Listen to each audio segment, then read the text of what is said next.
ለበርካታ አስርተ ዓመታት ዓለምን ሲያስፈራ የኖረውና የማይደፈር ተብሎ የሚታመነው የአሜሪካ ወታደራዊ ግርማ በመካከለኛው ምስራቅ በረሃዎች ላይ ታይቶ በማይታወቅ ሁኔታ ክፉኛ እየተመታ ነው። በኢራንና በአሜሪካ መካከል በቅርቡ በተቀሰቀሰው አዲስ ግጭት ምክንያትም 3 የአሜሪካ ወታደሮች ሲገደሉ አንዱ ስምጥ ይግባ ምስጥ አሁንም ድረስ አልታወቀም። ከሜዲትራኒያን ባህር እስከ ፋርስ ባህረ ሰላጤ የተዘረጋውና በቢሊዮን የሚቆጠሩ ዶላሮች የወጡበት የአሜሪካ የአየር መከላከያ ሰንሰለት በኢራን ዘመናዊ የሚሳኤል ቴክኖሎጂና በቻይና የሳተላይት ድጋፍ እንደ ወረቀት ተቀዶ ወድቋል። በተለይም ለኢራን የሚሳኤል ጥቃቶች እጅግ ተጋላጭ የሆኑት የባህረ ሰላጤው የአሜሪካ የጦር ሰፈሮች በኢራን የድሮንና የሚሳኤል ጥቃቶች ክፉኛ ተመትተዋል። ይህ ክስተት የአሜሪካን ወታደራዊ የበላይነት ጥያቄ ውስጥ የከተተ ብቻ ሳይሆን የምዕራቢያንን የደህንነት ስሌት ከመሰረቱ ያናወጠ ታሪካዊ ክስተቱን ተመዝግቧል። የሐምሌ ወር አጋማሽ ለዋሽንግተን የውርደትና የድንጋጤ ወቅት ሲሆን ለቴህራን ደግሞ የአስርተ ዓመታት የቴክኖሎጂ ዝግጅቷ ፍሬ ያፈራበት የታሪክ ምዕራፍ ሆኗል። በእርግጥ አሜሪካ በኢራን ላይ የሰነዘረችው ጥቃትና ያደረሰችው ውድመትም በቀላሉ የማይታለፍ ባይሆንም እንኳን የኢራን ጥቃት መጀመሪያ በዮርዳኖስ የሚገኙትን ፓትሪዮት የተባሉ የአየር መከላከያ ስርዓቶችን በማሸነፍ ነበረም። በዮርዳኖስ የሚገኙና ለአሜሪካ ስልት ጠቀሜታ ያለው የሙዋፋቅ ሳልቲ አየር ማረፊያ በኢራን የሚሳኤል ናዳ ሲደበደብ በአሜሪካ ቴክኖሎጂዎች ድምፅ አልባ ሆነው ቀርተዋል። የኢራን ባለስቲክ ሚሳኤሎች ዮርዳኖስን ከአየር ክልል ጥሰው ሲገቡ አንድም የፓትሪዮት ሚሳኤል ሊያስቆማቸው አልቻለም። የፍንዳታው ድምፅ በእስራኤል ቁጥጥር ስር ባሉ ግዛቶች ውስጥ ጭምር ሲሰማ የአሜሪካ የጦር መኮንኖችና የባህር ኃይል አባላት ለከፍተኛ ጉዳት ተዳርገዋል። የፔንታጎን መግለጫዎች እንደሚያመለክቱት በአንድ ጀንበር ብቻ 13 የአሜሪካ ወታደራዊ አባላት፣ 10 የምድር ጦር ወታደሮችና 3 የባህር ኃይል አባላት በደረሰባቸው ቀጥተኛ ሚሳኤል ምት ቆስለዋል። ይህ ቁጥር በራሱ የአሜሪካ መከላከያ ስርዓት ምን ያህል ሽባ መሆኑና ጠላትን የመከላከል አቅሙ ወደ ዜሮ መውረዱን የሚያሳይ ግልጽ ማረጋገጫ ነው።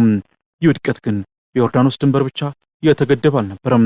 በኩዌት፣ በኳታር፣ በባህሬንና በኦማን የሚገኙ ግዙፍ የአሜሪካ የጦር ሰፈሮች በተመሳሳይ ሁኔታ የጥቃቱ ሰለባ ሆኗል።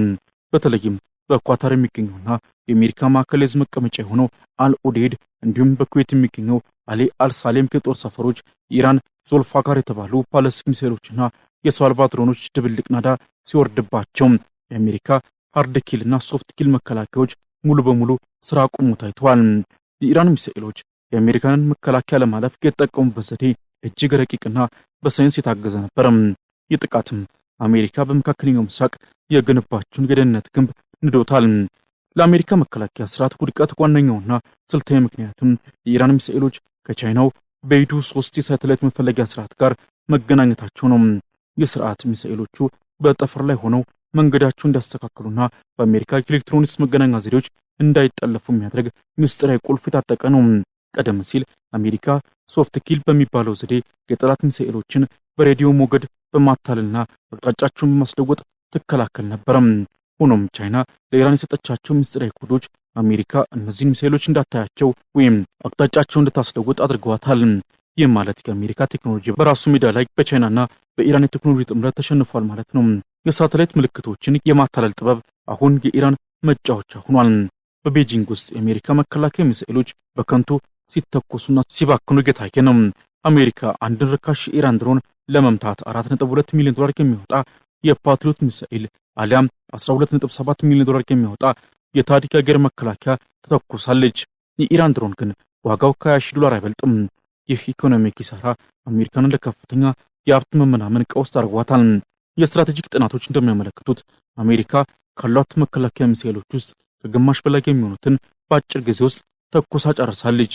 ይህንን የጦር መሳሪያ ክምችት መልሶ ለመተካት ደግሞ በርካታ ዓመታትና በቢሊዮን የሚቆጠር ዶላር ያስፈልጋል። በዚህ ምክንያት አሜሪካ በራሷ ቴክኖሎጂና በራሷ በጀት እየተሸነፈች ያለችበት አሳፋሪ ምዕራፍ ላይ ትገኛለች። እያንዳንዱ የኢራን ሚሳኤል በወደቀ ቁጥር በአሜሪካ ግምጃ ቤት ላይ ትልቅ ቀዳዳ እየፈጠረ ይገኛል። በዚህ መሃል በፕሬዚዳንት ዶናልድ ትራምፕ የሚመራ ዋይት ሃውስ የደረሰበትን ሽንፈት ለመሸፈንና የህዝብን ቁጣ ለማለዘብ በሚመስል መልኩም በደቡብ ኢራን ላይ ተከታታይ የአየር ድብደባዎችን ጀምሯል። ሆኖም እነዚህ ድብደባዎች ከበቀል ባለፈ የኢራን ወታደራዊ ጥንካሬ በምንም መልኩ ሊቀንሱ አልቻሉም።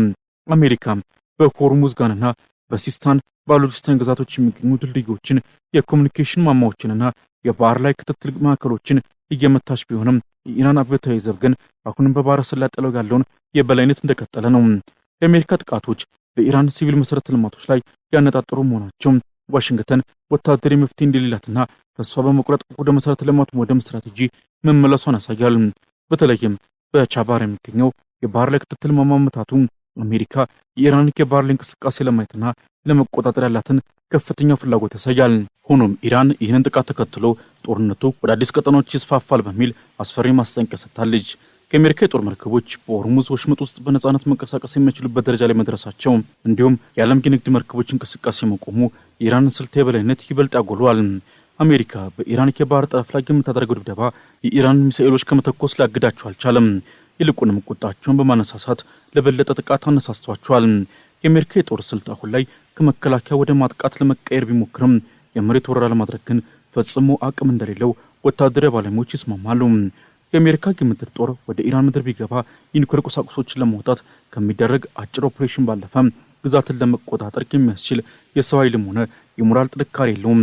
ይልቁንም አሜሪካ በኢራን ላይ የምታደርገው ተከታታይ የአየር ጥቃት ኢራን በክልሉ ያሉትን የአሜሪካ አጋሮች ሳውዲ አረቢያን፣ ዮርዳኖስንና ኤሚሬትስን ይበልጥ እንድትደበድብና ቀጠናው እንድታተራምስ ሰበብ እየሆናት ነው። ሳውዲ አረቢያ ውስጥ የሚገኝ የአሜሪካ ወታደራዊ ተቋም በኢራን ባለስቲክ ሚሳኤል መመታቱ ለአሜሪካ ደህንነት ዋስትና የነበሩት ሀገራት አሁን ላይ ለአደጋ መጋለጣቸውንና የአሜሪካ ጋሻ እንደሚያድናቸው በተግባር ያዩበት አጋጣሚ ሆኗል። በዓለም አቀፍ ደረጃም አሜሪካ አጋሮቿን በማሰለፍና በኢራን ላይ ጫና ለመፍጠር እየሞከረች ነው። ብሪታንያ የኢራን አብዮታዊ ዘብ በብሔራዊ ደህንነት ሕግ መሰረት የመንግስት ስጋት አድርጋ ፈርጃለች። ይህ እርምጃ በለንደንና በሌሎች የአውሮፓ ከተሞች ላይ ኢራን የምታደርገውን የተቃዋሚዎች አድንና የሽብር ሴራ ለመክተት ታለመ ቢሆንም በተግባር ግን የኢራን የሚሳኤል ኃይል ወይም የክልል የበላይነት ምኞት ሊቀንስ አልቻለም። የብሪታንያ መንግስት 14 ዓመት የሚደርስ እስራትና ከፍተኛ ቅጣት ቢጥልም የኢራን ተላላኪዎች ናቸው ያላቸው ድርጅቶች ላይ ግን አሁንም በምዕራቡ ዓለም ልብ ውስጥ ጥቃት መፈጸማቸውንና የአውሮፓን ሰላም ማወካቸውን ቀጥሏል ብሏል። የአሁኑ ግጭት የሚያሳየው ትልቁና መራራው እውነት የአሜሪካ የጦር መሳሪያ ዲፕሎማሲ ማክተሙን ነው። አሜሪካ ለዓመታት ለክልሉ ሀገራት በውድ ዋጋ የሸጠቻቸው የፓትሪዮት መከላከያዎች ዛሬ እንደዛገ ቆርቆሮ ሆኗል። የኢራን ሚሳኤሎች እነዚህን ስርዓቶች በቀላሉ ሲያልፉና ኢላማቸውን ሲመቱ የአሜሪካ ወታደራዊ መሐንዲሶችና የስትራቴጂ አውጪዎች ትልቅ መርዶ እንደመጣባቸው ነው የሚቆጥሩት። የኢራን ሪያል የተባለው ገንዘብ በኢኮኖሚ ማዕቀብ ምክንያት ክፉኛ ቢዳከምም የወታደራዊ ቴክኖሎጂዋ ግን ከመቼውም ጊዜ በላይ መጥቆ ወጥቶ ታላላቅ ኃያላንን ማንቀጥቀጥ ጀምሯል። ይህ የሚያሳየው ማዕቀብ የኢራን ወታደራዊ እድገት ሊያቆም አለመቻሉ ነው። በተጨማሪም ይህ ጦርነት የአሜሪካን የጦር ክምችት እያሟጠጠ መሆኑን ልብ ማለት ያስፈልጋል። አሜሪካ ከ1000 በላይ ቶማሃውክ የተባሉ ዘመናዊ ሚሳኤሎችንና ሙሉ የፕሪሲሽን ስትራይክ ሚሳኤል ክምችቷን በሳምንታት ውስጥ ተኩሳ ጨርሳለች። ይህ ማለት አሜሪካ ከኢራን ጋር ብቻ ሳይሆን ወደፊት ከቻይና ወይም ከሩሲያ ጋር ለሚኖር ማንኛውም ግጭት ያላት የመከላከልም ሆነ የማጥቃት አቅም ክፉኛ ተመቷል ማለት ነው።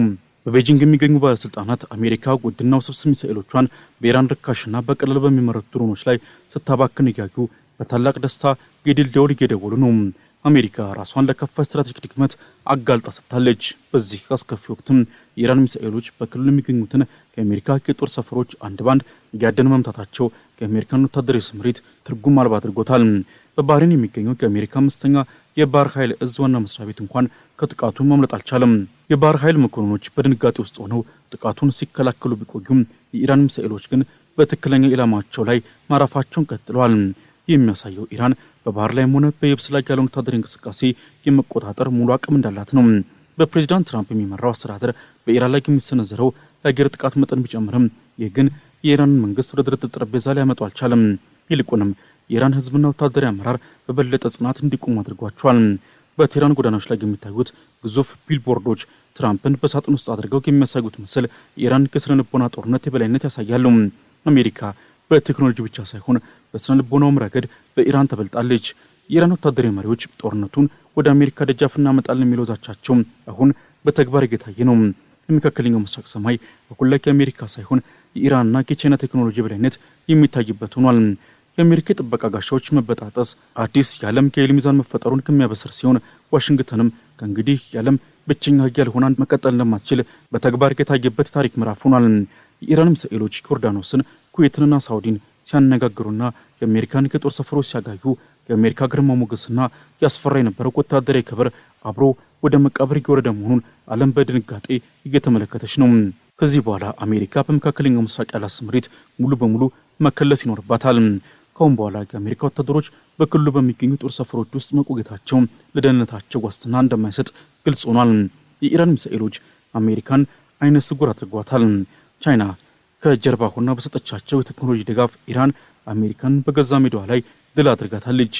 የአሜሪካ ድልድዮችንና የኮሙኒኬሽን ማሞች መምታት የኢራን ወታደራዊ መዋቅር ሊያፈራርሰው አልቻለም። ይልቁንም አሜሪካ ለሲቪል መሰረተ ልማቶች ደንታ እንደሌላት በማሳየት በዓለም አቀፍ ደረጃ ያላትን የሞራል የበላይነት እንድታጣ አድርጓታል። በማጠቃለያው ይህ የሐምሌ ግጭት የአሜሪካ ወታደራዊ የበላይነት ያከተመበት የታሪክ መጋረጃ ነው። የኢራን ሚሳኤሎች የአሜሪካን የአየር መከላከያ ስርዓቶች በማሸነፍ ብቻ ሳይሆን የአሜሪካንን ስትራቴጂካዊ ተአማኒነትም አጥፍተውታል። ዓለም አሁን የምትመለከተው አዲሱን የሚሳኤል ጌታ የሆነችውን ኢራንና ከጀርባ ያለውን የቻይናን የቴክኖሎጂ ጡንቻ ነው። አሜሪካ ወደ ቤቷ የምትመለስበት ወይንም የሽንፈት ታሪኳን የምትቀበልበት ጊዜ ደርሷል። የኢራን ጉድጓዳ ሚሳኤሎች በረሃውን ሲያበሩ የአሜሪካ የብርሃን ዘመን ግን እየጠፋ መሆኑን በግልጽ እያሳዩ ነው።